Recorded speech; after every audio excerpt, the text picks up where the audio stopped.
చరణ్ కెరీర్లోనే అత్యధిక వసూలు సాధించిన సినిమాగా పెద్ది నిలిచింది. ఈ సినిమా 4 రోజుల్లో ప్రపంచవ్యాప్తంగా 292.5 కోట్ల రూపాయల గ్రాస్ వసూలు సాధించినట్లు చిత్ర యూనిట్ అధికారికంగా వెల్లడించింది. దీనికి సంబంధించిన న్యూ లుక్ను కూడా విడుదల చేసింది.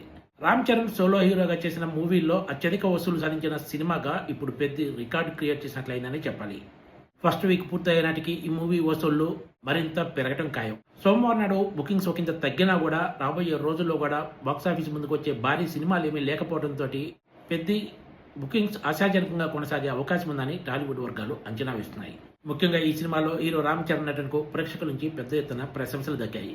మరోవైపు హీరోయిన్ జాన్వీ కపూర్ విషయంలో తలెత్తిన వివాదం కూడా సినిమా కలెక్షన్స్ పెరగడానికి ఒకంత కలిసి వచ్చిందనే చర్చ పరిశ్రమ వర్గాల్లో సాగుతోంది.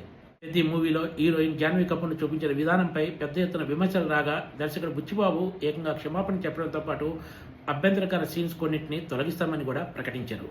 తాజాగా ఈ అంశంపై పెద్ది మూవీలో అప్పలసూరి పాత్రలో నటించిన జగపతి బాబు స్పందించారు.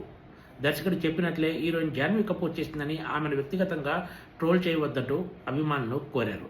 మరోవైపు పెద్ది సినిమాలో తన అప్పలసూరి పాత్రకు ఏ సినిమాకు పడినంత కష్టం పడ్డానని, కానీ తనకు తగినంత గుర్తింపు రాలేదంటూ ఆయన సంచలన వ్యాఖ్యలు చేశారు. గతంలో ఎప్పుడూ కూడా తాను గుర్తింపు కోరుకోలేదని, కానీ అప్పలసూరి పాత్రకు సంబంధించి ఖచ్చితంగా తనకు గుర్తింపు అడిగే అర్హత ఉందని భావిస్తున్నట్లు ఇదే విషయాన్ని దర్శకుడు బుచ్చిబాబు దగ్గర కూడా ప్రస్తావించినట్లు ఆయన ఒక ఇంటర్వ్యూలో చెప్పారు. థియేట్రికల్ రన్ పూర్తయ్యే నాటికి పెద్ది బాక్సాఫీస్ వసూళ్లు ఎక్కడ నిలుస్తాయా అన్నది ఇప్పుడు టాలీవుడ్లో ఆసక్తికరంగా మారింది.